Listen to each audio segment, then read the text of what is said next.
বাংলাদেশ ও ভারতের মধ্যে যে কূটনৈতিক সম্পর্ক, বা আমি যদি এটাকে সম্পর্ক না বলে বলি টানাপোড়েন, তাতে নতুন উত্তেজনা তৈরি করে সোশ্যাল মিডিয়ায় ছড়িয়ে পড়া বুয়েটের গেটে ভারতের জাতীয় পতাকা পায়ে মারানোর দৃশ্য। এই পতাকা মারানোর মাস্টারমাইন্ড আসলে কারা, বা কারা এই উদ্যোগ নিল? শিবির এ ধরনের উদ্যোগ সমর্থন করেন কিনা? কেন আমি এই প্রশ্ন করছি, কারণ হচ্ছে যে অনেকেই বলছেন বা কেউ কেউ বলে থাকেন যে এই প্রক্রিয়াটার সঙ্গে আসলে ইসলামী ছাত্র শিবির খুব সরাসরিভাবে জড়িত। জনাব মঞ্জুরুল ইসলাম, আপনার কথা শুনতে চাই।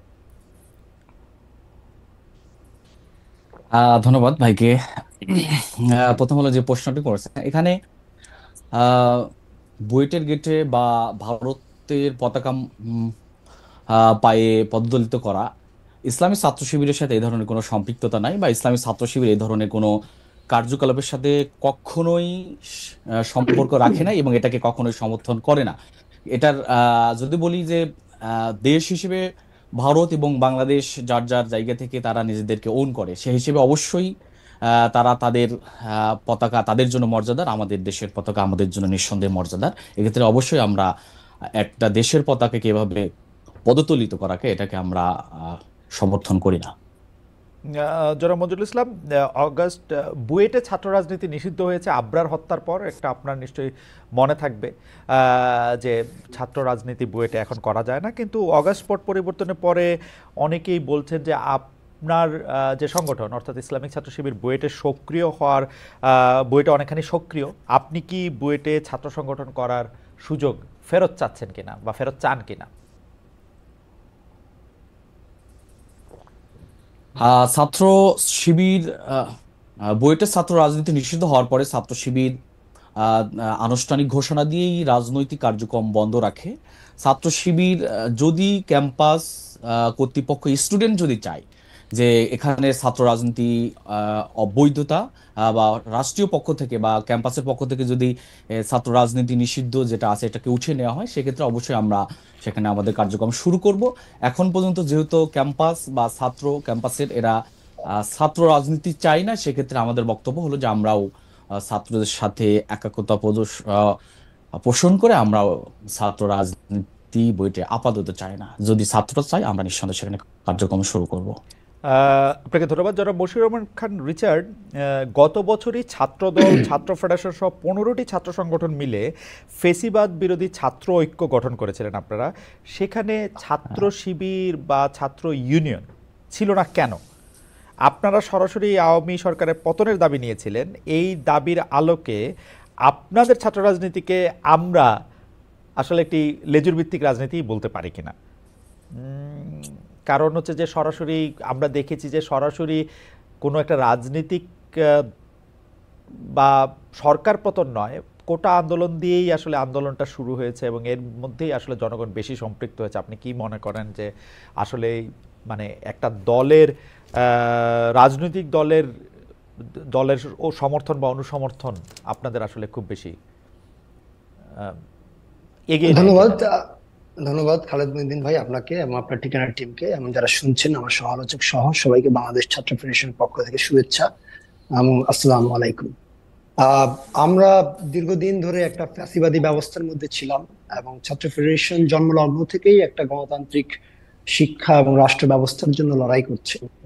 তারই ধারাবাহিকতায় যখন বিগত আওয়ামী লীগের নেতৃত্বে একটা একদলীয় ফ্যাসিবাদী ব্যবস্থা এখানে প্রতিষ্ঠিত হয়, তখন আমরা শিক্ষা কাজ এবং ভোটাধিকারের দাবিতে বৃহত্তর ছাত্র ঐক্যের জন্য আমরা দীর্ঘদিন ধরে লড়াই করেছি। বিশেষ করে 2018 সালে যখন রাতের ভোট হয় তখন এটা পরিষ্কারভাবে প্রতীয়মান হয় এবং আমরা দেখেছি যে এটা শুধু আহ আহ রাষ্ট্রের জাতীয় নির্বাচন প্রশ্নই না, একদম বিশ্ববিদ্যালয় পর্যন্ত প্রত্যেকটা শিক্ষাঙ্গনে একটা সন্ত্রাস এবং দখলদারিত্বের একটা চূড়ান্ত অবস্থা এখানে বিরাজমান ছিল। ফলে আমরা চেষ্টা করেছিলাম ক্রিয়াশীল সকল গণতান্ত্রিক শক্তিগুলোকে কিভাবে ঐক্যবদ্ধ করে, ছাত্র রাজনৈতিক শক্তিগুলোকে কিভাবে ঐক্যবদ্ধ করে এই ছাত্র লীগের যে সন্ত্রাস দখলদারিত্ব তার বিরুদ্ধে এবং এই ফ্যাসিস্ট আওয়ামী লীগের শাসনের বিরুদ্ধে একটা গণতান্ত্রিক শিক্ষা এবং রাষ্ট্র ব্যবস্থা বিনির্মাণে কিভাবে একটা ঐক্যবদ্ধ প্ল্যাটফর্মে এসে লড়াইটা গড়ে তোলা যায়। আমি সেই লড়াই গড়ে তুলতে তুলতে আমরা এক পর্যায়ে আপনি যেটা বললেন যে ফ্যাসিবাদ বিরোধী ছাত্র ঐক্য, সেই ছাত্র ঐক্য গড়ে তুলি এবং সেই ছাত্র ঐক্যের ক্ষেত্রে আমাদের আহ্বান ছিল প্রত্যেকটা গণতন্ত্রকামী ছাত্র শক্তির পক্ষে প্রতি যাতে তারা এখানে যুক্ত হন। সেক্ষেত্রে আপনি যেটা বললেন, ছাত্র ইউনিয়ন সহ যে বামপন্থী ধারার যে ছাত্র সংগঠনগুলো, তারা একটা গণতান্ত্রিক ছাত্র জোট গঠন করে, এবং আমরা তাদেরকে আহ্বান জানিয়েছিলাম, তাদের সাথে আমরা কথা বলেছিলাম, কিন্তু তারা কেন সেই ঐক্যে আসেননি সেটা আসলে তারাই উত্তর দিতে পারবেন। আমরা প্রত্যেকের কাছে আহ্বান জানিয়েছি। আর শিবির প্রশ্নে আসলে যেহেতু আমরা এখন পর্যন্ত শিবির রাজনৈতিকভাবে 1971 সালে বাংলাদেশের স্বাধীনতার এবং গণ আকাঙ্ক্ষার যে বিরুদ্ধে তাদের যে দল জামাতে ইসলাম, তাদের যে অবস্থান, সেটা যদি এখন পর্যন্ত পরিষ্কার না, এমনকি অভ্যুত্থান পরেও এখন পর্যন্ত আমরা দেখতে পাচ্ছি তাদের রাজনৈতিক পয়েন্ট গুলো এখন পর্যন্ত পরিষ্কার না।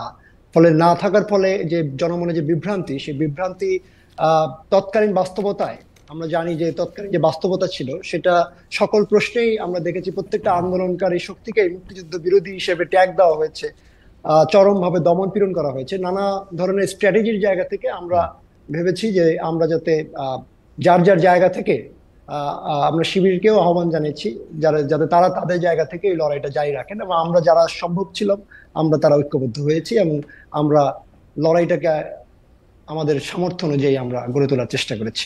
আর লেজুর বৃত্তির প্রশ্নে ছাত্র ফেডারেশন তার জন্মলগ্ন থেকেই লেজুর বৃত্তির বিরুদ্ধে, এবং ছাত্র ফেডারেশন একটা ছাত্র সংগঠন যারা একটা রাজনৈতিক দলের জন্ম দিয়েছে। ছাত্র ফেডারেশনের সাবেক সভাপতি বর্তমানে যিনি গণসংহতি আন্দোলনের প্রধান সমন্বয়কারী জুনায়েদ সাকি, ফলে তার রাজনৈতিক গণসংহতি আন্দোলনের রাজনীতি নির্মাণের প্রশ্নে, একটা গণমানুষের রাজনৈতিক দল নির্মাণের প্রশ্নটা ছাত্র ফেডারেশন তার রাজনৈতিক প্রয়োজনেই মনে করে যে এটা একটা প্রয়োজন জাতীয় স্বার্থে।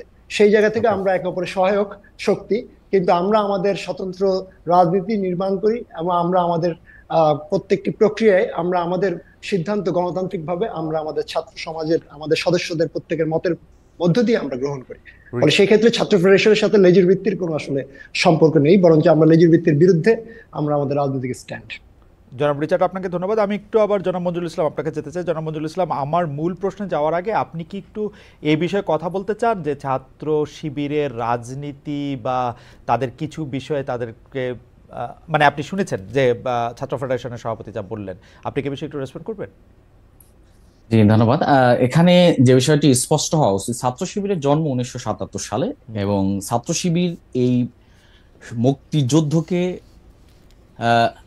কথা শুনতে পাচ্ছি না, আমার এখানে নেটের প্রবলেম হচ্ছে, বারবার মনে হচ্ছে যে ছাত্র শিবির জন্ম 1977 সালে। ছাত্র শিবির স্বাধীনতাকে, মহান মুক্তিযুদ্ধকে নিঃসন্দেহে ধারণ করে। যারা বলেন যে ছাত্র শিবির 71-এর ব্যাপারে অস্পষ্ট, তারা কি কারণে বলেন এটা তাদের নিজস্ব ব্যাপার হতে পারে। ইসলামী ছাত্র শিবির 71 আমাদের মহান অর্জন, এটাকে মানে তারা মানে ওন করে এবং এটাকে ধারণ করে। কাজে এটা ছাত্র শিবিরের অবস্থান থেকে ছাত্র শিবিরের স্পষ্ট।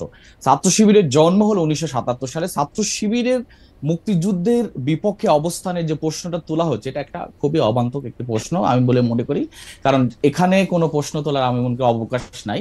এবং আমি যদি তাদের কথা বলি তাহলে আমরা বলতে পারি যে তাদের মানে এই বাম ধারার যত ছাত্র সংগঠন আছে, প্রত্যেকটা ছাত্র সংগঠনই তারা এদেশের মানে মব জাস্টিসের যে স্টার্টটা, আমি মনে করি বাম ধারার ছাত্র সংগঠনগুলাই শুরু করেছে।